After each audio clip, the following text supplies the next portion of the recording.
नमस्कार बच्चों, आप सभी का स्वागत है एक बार फिर से कॉम्पिटिटिव सक्सेस फैक्टर में।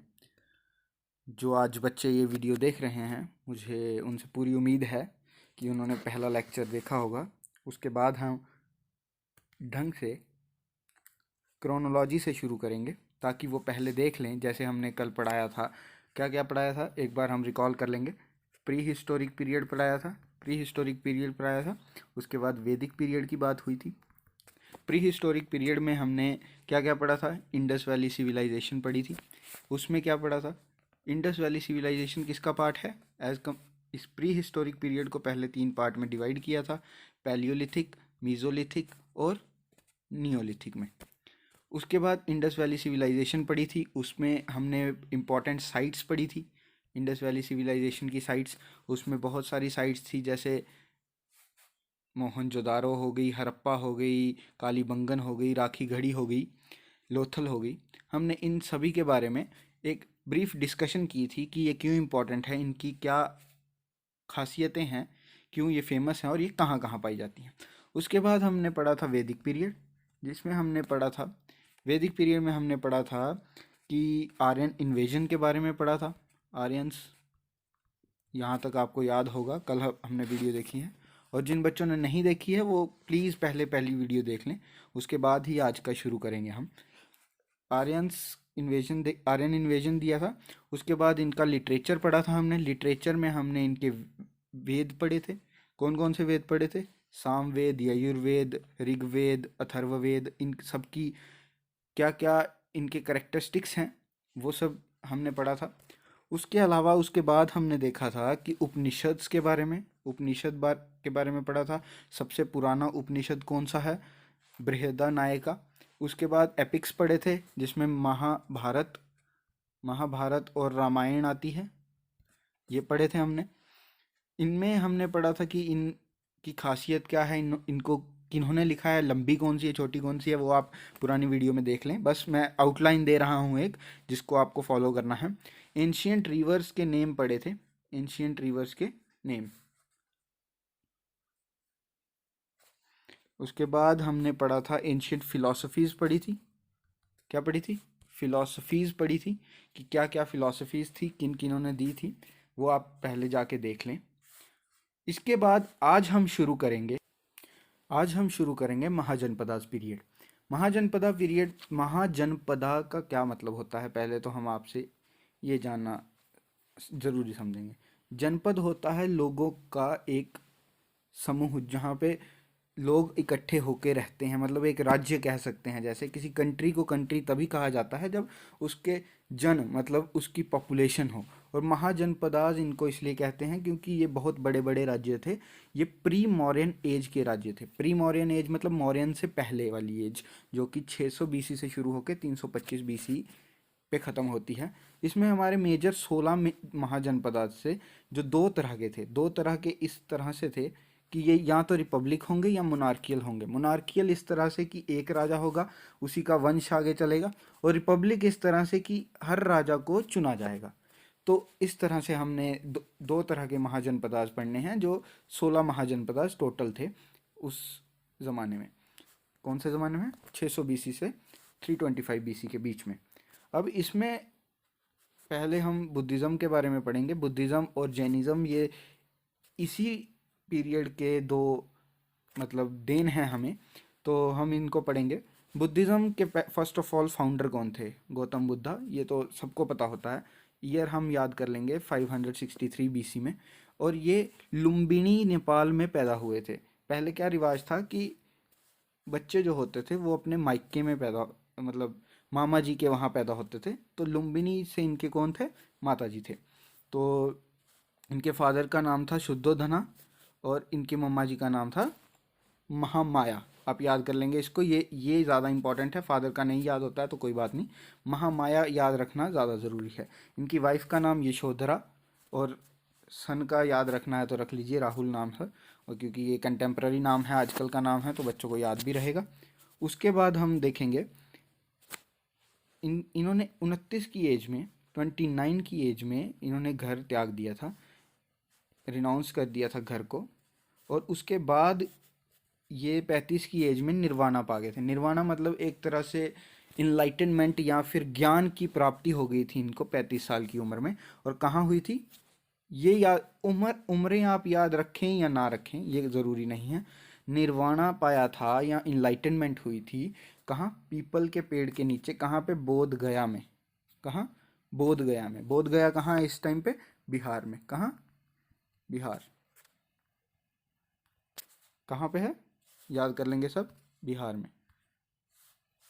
उसके बाद हम देखेंगे इनकी डेथ हुई थी 80 साल की उम्र में कुशीनगर में। ये भी इम्पोर्टेंट फैक्ट है, इसको भी याद कर लेंगे। कहाँ हुई थी, कुशीनगर में। महापरिनिर्वाणा पाया था, फाइनल जो इनकी डेथ होती है, इसको बुद्धिस्ट महापरिनिर्वाणा कहते हैं। और 8 फोल्ड पाथ फॉलो करते थे। इनकी थियोरी थी 8 फोल्ड पाथ की, 8 पाथ। और म, इनको ऐसे भी कहते हैं मध्य मार्ग का। ये वो करते थे, समर्थन करते थे कि कोई भी जैसे लड़ाई झगड़ा या बहुत शांति, तो दोनों को नहीं फॉलो करते थे। ये कहते थे कि मध्य मार्ग होना चाहिए और 8 फोल्ड पाथ होना चाहिए। और अब हम आगे जाएंगे, इनकी बुद्धिस्ट काउंसिल पढ़ेंगे। क्या पढ़ेंगे, बुद्धिस्ट काउंसिल। काउंसिल्स होती हैं जो मतलब साथ में बैठ के बहुत सारे लोग आते हैं, विचार विमर्श करते हैं कि बुद्धिज़्म कैसा रहना चाहिए, कैसा होना चाहिए। उनको बुद्धिस्ट काउंसिल कहते हैं। 1 2 3 4, वैसे तो ये 6 हुई थी, लेकिन जो पुरानी है, क्योंकि पहली 4 जो हैं एक तरह से इंडिया में हुई हैं, लास्ट की 2 जो हैं वो बहुत नई हैं और वो म्यांमार में हुई हैं। कहाँ हुई हैं, म्यांमार, जहाँ पे अभी न्यूज़ में है काफ़ी, आप सुन ही रहे होंगे, तख्ता पलट हो गया, आंग सान सू ची वहाँ की हैं। तो म्यांमार में लास्ट की 2 हुई थी और ये काफ़ी नई है। एक तो 19 कुछ में हुई है, एग्जैक्ट ईयर और उनको याद करने की भी आपको ज़रूरत नहीं है। तो हम बुद्धिस्ट काउंसिल को काफ़ी ध्यान से पढ़ेंगे। तो फर्स्ट बुद्धिस्ट काउंसिल कहाँ हुई थी, फर्स्ट बुद्धिस्ट काउंसिल हुई थी 400 बीसी में। कब, 400 बीसी में। और ये किसके अंडर हुई थी, मेनली कुछ चीज़ें ही याद करनी है, सारा कुछ याद करने की ज़रूरत नहीं है। पहली तो 400 बीसी में हुई थी। दूसरी ये कहाँ हुई थी, राजगृह में हुई थी, राजगृह में हुई थी। और किसकी पेट्रोनेज, मतलब तब राजा कौन था जिसने ये करवाई थी, तो वो राजा थे अजात शत्रु, किंग अजात शत्रु। हम आगे पढ़ेंगे अजात शत्रु के बारे में। और उस काउंसिल के चेयरमैन की बात, चेयरमैन जैसे आजकल भी डीडीसी इलेक्शन हुई है, चेयरमैन तो डिसाइड कर रहे हैं। वो क्या है, एक तरह से पॉलिसी बनाने का सिस्टम है जिसका एक चेयरमैन होगा जो सब कुछ देखे। अब राजा तो इतना फ्री रहता नहीं है कि सब चीज़ देखे, कि उसको चेयरमैन, तो इसमें कुछ मॉन्क मॉन्क मतलब संत महंत, बुद्धिस्ट संत, उनको चेयरमैन बनाया जाता है। तो फर्स्ट बुद्धिस्ट काउंसिल के चेयरमैन थे मॉन्क महाकश्यपा। कौन, मॉन्क महाकश्यपा। और ये कब हुई थी, ये just after the death of Buddha, Buddha की जस्ट डेथ हुई थी, उसके कुछ सालों बाद ये करवाई गई थी। इसके अलावा हम सेकंड बुद्धिस्ट काउंसिल में जाएंगे। सेकंड बुद्धिस्ट काउंसिल जो है ये कहाँ हुई थी, पहली बात तो वैशाली में हुई थी। कब हुई थी, 383 बीसी में वैशाली में हुई थी। किसके अंडर हुई थी, सिर्फ यही चीज़ें आप नोटबुक में लिख लीजिए। जैसे सेकंड बुद्धिस्ट काउंसिल 383 बीसी, उसके बाद वैशाली, किसके अंडर हुई थी, कोसला किंग था। उसके अलावा ये कौन चेयरमैन था इसमें, तो इसका नाम था सबाकामी। क्या नाम था, सबाकामी। और इसमें ये सेकंड बुद्धिस्ट काउंसिल में कुछ डिस्कशंस हुई थी, उतना डेप्थ में जाने की हमें ज़रूरत नहीं है। उसके अलावा अब हम आगे बढ़ेंगे, थर्ड बुद्धिस्ट काउंसिल की बात करेंगे। थर्ड बुद्धिस्ट काउंसिल जो थी ये हुई थी 250 बीसी में। कब, 250 बीसी में। तो एक पैटर्न समझ आ रहा है आपको, ठीक है। तो 250 बीसी में हुई थी एम्परर अशोका के अंडर। ये बहुत इंपॉर्टेंट है, थर्ड काउंसिल हुई थी। अगर आपको ऐसे क्वेश्चन आता है कि कौन सी बुद्धिस्ट काउंसिल किंग अशोका के अंडर हुई थी, तो थर्ड बुद्धिस्ट काउंसिल आपको पता होना चाहिए। मगधा एम्पायर थी, पाटलिपुत्र जो आजकल का पटना है जैसे, वहाँ पे हुई थी। और इसके अलावा इसको किसने हेड किया था, चेयरमैन कौन था, इसका नाम था मोगलीपुटा तीसा। याद रखेंगे, मोगलीपुता तीसा, ठीक है। तो अभी हमने थर्ड बुद्धिस्ट काउंसिल कर ली है। उसके बाद हम देखेंगे fourth Buddhist council. Fourth Buddhist council की बात करें तो ये कहाँ हुई थी, अपने कश्मीर में। किसके एम्परर कौन था उस टाइम पे, कनिष्क का, 72 एडी में। ये भी याद, एक नोट बुक लेके बैठें, ऐसे खाली हाथ मत बैठ जाएं चलते फिरते घूमते फिरते। नोटबुक लेके बैठें, ये चीज़ इंपॉर्टेंट है, ये एक बार में याद नहीं होने वाली, तो 2-3 बार करें, पढ़ें इनको कि फर्स्ट सेकंड थर्ड फोर्थ कहाँ हुई थी। तो ये आगे हुई थी, चेयरमैन कौन था, वासुमित्रा और अश्वघोषा। कौन, वासुमित्रा और अश्वघोषा। ठीक है, तो ये हमने याद कर लेना। उसके अलावा अगर देखा जाए तो फिफ्थ बुद्धिस्ट काउंसिल है 1871 में हुई थी, ये भी म्यांमार में हुई थी। सिक्स्थ बुद्धिस्ट काउंसिल है 1954 में हुई थी। बट ये इम्पॉर्टेंट नहीं है और ना हमने ये पढ़नी है, देख ध्यान भी मत दीजिएगा, पहली 4 देख लीजिए और ध्यान से उनको पढ़िए, ईयर पढ़िए। उसके अलावा राजा कौन था, किसके अंडर हुई थी वो पढ़िए, कहाँ हुई थी वो पढ़िए, और चेयरमैन कौन था, ये 4 चीज़ें याद रख लीजिए। ठीक है बच्चों, तो चलिए अब आपको समझ आ गया है बुद्धिस्ट काउंसिल कौन, 1 2 3 4 कब हुई, कैसे, किसके अंडर हुई, कहाँ हुई, सब समझ आ गया है। पाली एक लैंग्वेज थी, अगर आपको याद रखना है तो रख सकते हैं, तो रख लीजिए। ये बुद्धा का जितना बुद्धिस्ट लिटरेचर जितना भी था वो कौन सी लैंग्वेज में लिखा गया था, पाली लैंग्वेज में। ठीक है बच्चों, तो अब हम आगे बढ़ेंगे। इसके अलावा आता है जैनिज़्म। क्या पढ़ेंगे हम, जैनिज़्म। इसके पहले फाउंडर देखेंगे हम कौन थे, और इनमें दो ही चीज़ें हैं। एक तो हमारा आता है फाउंडर, फाउंडर कौन थे, ऋषभनाथ जैन। ठीक है, तो इनका सिंबल है जो वो था बुल। बुल मतलब बुद्धिज़्म का ही सिंबल है, इनका नहीं। तो बुल जो है वो सिंबल है। और ये कहाँ बॉर्न हुए थे, अयोध्या में। ऋषभनाथ जैन जो हैं पहले फाउंडर थे जैनिज़्म के, आप इनको याद रखिएगा। और इसके 24 तीर्थंकर थे। बहुत बहुत उम्रें दिखाई जाती हैं इनकी, 60, कोई 60,000 साल जीता है, कोई 1 लाख साल जीता है, ऐसे इनके थ्योरी के हिसाब से। तो ठीक है, फर्स्ट ऋषभनाथ, और लास्ट हमें याद रखना है, मेन कौन, लास्ट हमें याद रखना है महावीर, जिन्होंने जैनिज़्म को इस ऊंचाई पर पहुंचाने में सबसे ज़्यादा हेल्प की। कौन, महावीर। महावीर को पढ़ेंगे, और इनकी 4 मेन फिलॉसफीज़ हैं या टीचिंग हैं। ठीक है, जिनको हम पढ़ेंगे, वैसे 5 भी कह सकते हैं। ठीक है, अहिंसा, अहिंसा मतलब वॉयलेंस नहीं होनी चाहिए, बिल्कुल शांति प्रिय रहना है, सत्य बोलना है। अस्त्या, अस्त्या मतलब चोरी नहीं करनी है। ठीक है, अप ब्रह्मचर्य या अपरिग्रह। ठीक है, एक तरह से एक ही चीज़ है। और ब्रह्मचर्य तो आप जानते ही हैं, कैसे रिनाउंस कर देना है अपनी, मतलब जितनी भी ल्यूक्रेटिव चीज़ें हैं उनसे किसी में भी दबाव में नहीं आना है, ऐसी वाली चीज़ें। तो महावीरा की लाइफ, पहले हमने बुद्धा की लाइफ देखी थी। ये दो ही इतने ज़्यादा ज़रूरी हैं कि आपको करने आने चाहिए, पता होने चाहिए, और बेसिक बेसिक नॉलेज है, ज़्यादा डेप्थ में हम जा नहीं रहे, तो इतना बेसिक कि हम अभी पढ़ेंगे। तो महावीरा की लाइफ है जो 540 बीसी में शुरू हुई थी। ये दोनों कंटेम्प्ररी, मतलब बुद्धा और महावीरा जी ये दोनों कंटेम्प्ररी हैं। एक तरह से कंटेम्प्ररी मतलब साथ साथ ही हैं, इतनी दूर नहीं है। एज देख लीजिएगा पीछे जाके। कुशीनगर में इनका जन्म हुआ था, वैशाली के बिहार में। वैशाली अभी भी एक सिटी है बिहार में। कुशीनगर, सॉरी सॉरी, ये नहीं पढ़ेंगे हम। वैशाली बिहार में जन्म हुआ था। ठीक है, वाइफ इनकी भी यशोधरा ही थी। ठीक है, वाइफ कौन थी, यशोधरा। बुद्धा जी की वाइफ का क्या नाम था, यशोधरा। ठीक है, और फादर सिद्धार्था थे और माँ त्रिशला। ठीक है, उन्होंने 29 की एज में रिनाउंस की थी फैमिली। इन्होंने कितने में, 30 की एज में।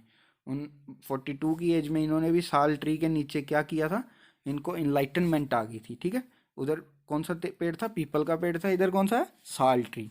तो ऐसे याद रखना। 72 की एज में इनकी डेथ हो गई थी, कहाँ, पावापुरी में, बिहार में। ठीक है, और ये जैनिज़्म वाले, मतलब जैन मुनि, या फिर जिनको हम कह सकते हैं महावीरा, ये गॉड की एग्जिस्टेंस पे बिलीव नहीं करते थे। उन्होंने कहा कि मैंने इतने साल तपस्या की, सब कुछ किया, फिर भी मुझे गॉड नहीं दिखे, तो शायद नहीं ही होंगे। तो उनका ऐसा मानना था कि जो चीज़ हमें दिखी नहीं या जो चीज़ मुझे ऑब्जर्व नहीं हुई वो चीज़ है ही नहीं। तो इस तरह से हम आगे देखेंगे। बुद्धिस्ट काउंसिल्स की बात कर जैसे हमने की थी, उसी के जैसे हमने जैन काउंसिल्स को भी देखना है। जैन काउंसिल्स को हम और ध्यान से देखेंगे, डीपली देखेंगे। तो जैन काउंसिल की हम बात करेंगे। फर्स्ट जैन काउंसिल जो हुई थी, कहाँ हुई थी, पाटलिपुत्रा में, 3rd सेंचुरी बीसी में। ये याद रखना है कि बुद्धिस्ट काउंसिल भी एक पाटलिपुत्र में हुई थी। वो आप मेरे को कमेंट सेक्शन में करके बताएंगे। किसने प्रेसिडेंट कौन था स्थूलभद्रा। कौन, स्थूलभद्रा। सेकंड जैन काउंसिल हुई थी वल्लभी में। वल्लभी मेरे ख्याल से, मुझे पक्का याद नहीं है, लेकिन वल्लभी मध्य प्रदेश में एक सिटी है। 512 एडी में यहाँ पे हुई थी। और ये प्रिसाइड किए थी किसने? देवर्धि। आप नाम याद रख लीजिएगा, देवर्धि करके। और आगे इतना लंबा नाम याद ना हो तो कोई प्रॉब्लम नहीं है। फाइनल कंपाइलेशन 12 अंगा और 12 उपंगाज इनकी फॉर्मेशन थी। मतलब सेकंड जैन काउंसिल में 12 अंग बने थे, 12 उपंग बने थे। एक लिटरेचर की बात कर रहे हैं ये, तो यहाँ पे हम देख लेंगे, ठीक है। तो जैन काउंसिल्स हमने देख ली हैं, किसके अंडर हुई थी ये देख ली हैं, और कौन प्रिसाइड किया था ये देख लिया है हमने। अब इसके अलावा हम देखेंगे, इसके अलावा हम क्या देखेंगे, इसके अलावा देखेंगे हम डायनेस्टीज़ की बात करेंगे।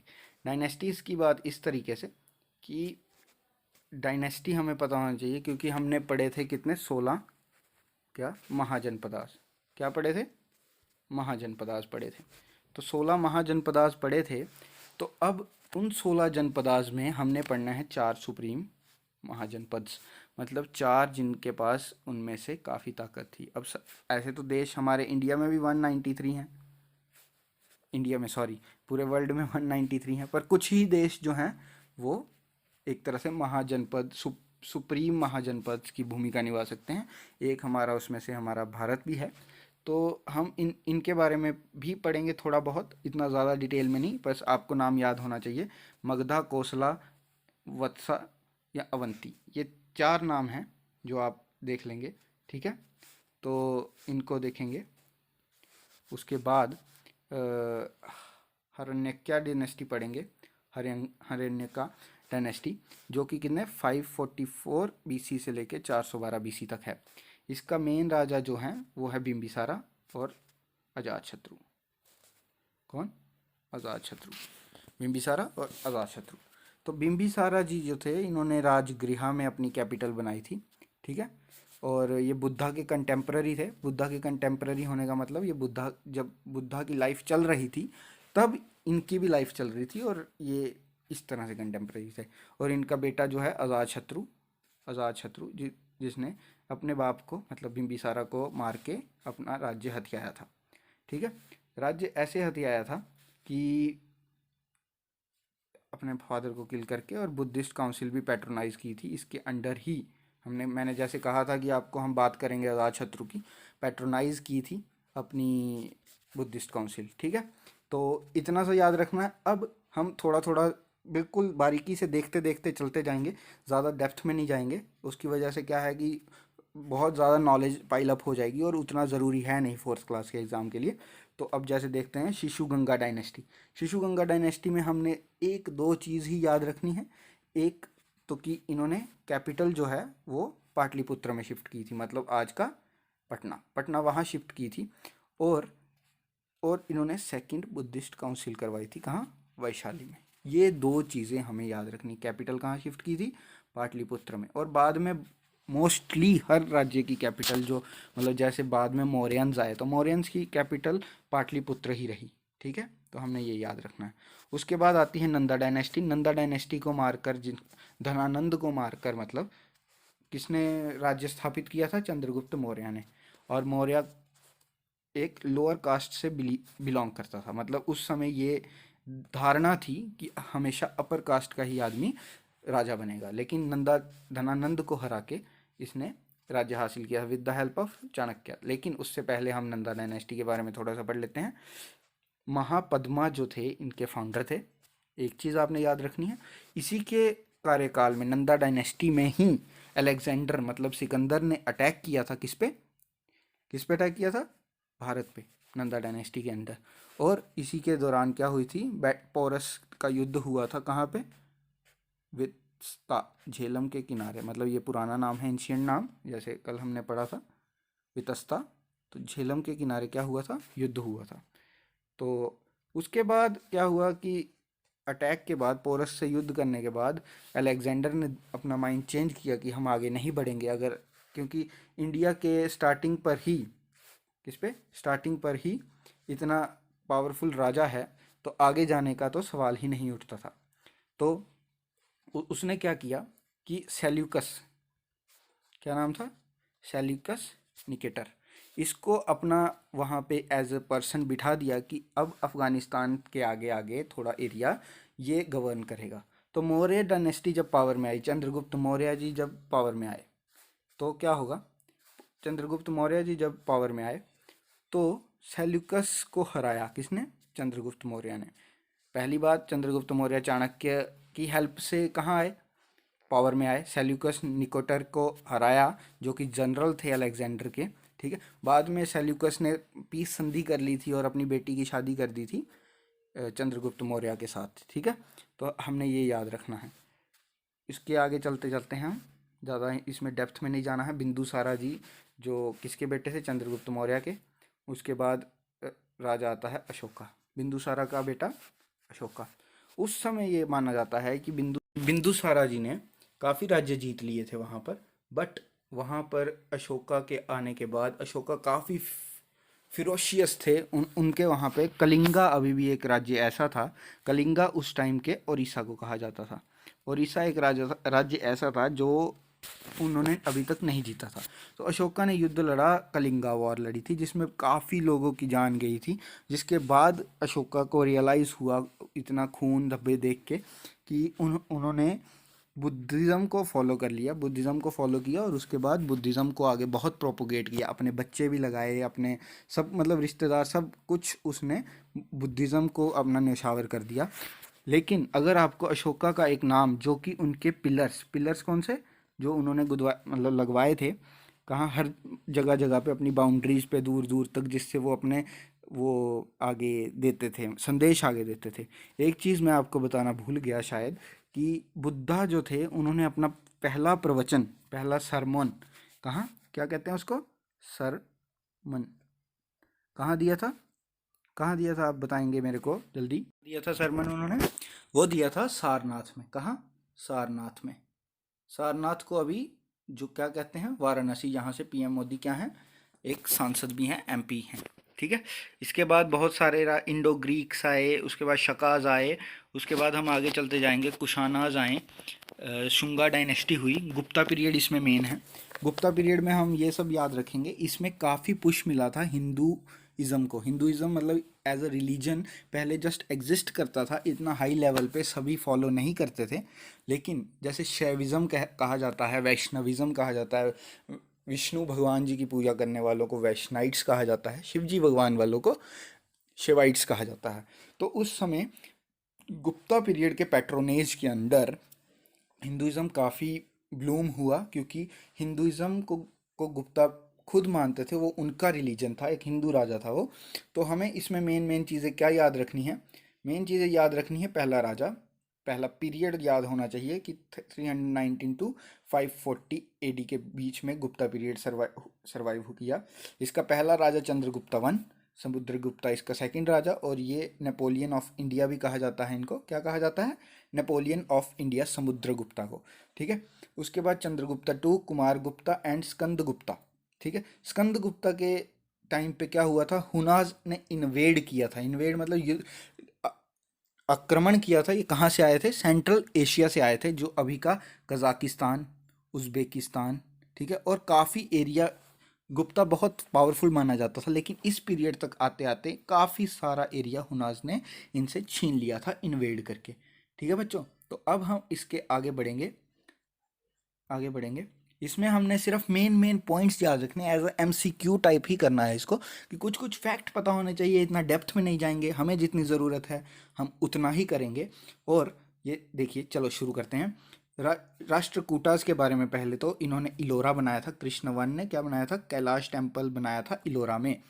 और बिल्ड किया था एलिफेंटा श्राइन। एलिफेंटा केव आपको पता ही होगा, मुंबई से कश्ती लेके जाना पड़ता है एलिफेंटा केव्स में। गंगाज जो डायनेस्टी थी, इन्होंने जगन्नाथ टेम्पल बनाया था पुरी में। लिंगराज टेम्पल बनाया था भुवनेश्वर में। और ये चीज़ें हमने याद रखनी है। चोलाज ने, ऐसा कुछ याद रखने की ज़रूरत नहीं है चोलाज के बारे में, बस एक फैक्ट याद रख लीजिएगा कि Nataraja dancing figure of Shiva, ये चोला के पीरियड के अंडर ही बनी थी। ठीक है बच्चों। तो हमने आज ये कंप्लीट कर लिया है। ठीक है, सिलेबस एंशियंट हिस्ट्री का। इसके अलावा मुझे नहीं लगता कुछ आपको पढ़ने की ज़्यादा ज़रूरत पड़ेगी। और ठीक है फिर फ्रेंड्स, कल फिर से मिलते हैं एक कल हम शुरू करेंगे मेडिवल हिस्ट्री। ठीक है, तो ओके बाय। प्रिपरेशंस कीजिए और चैनल को लाइक सब्सक्राइब शेयर कीजिए। अच्छा लगे तो फ्रेंड्स के साथ शेयर कीजिए जिनको ज़रूरत है। थैंक यू वेरी मच और कम्पिटिटिव सक्सेस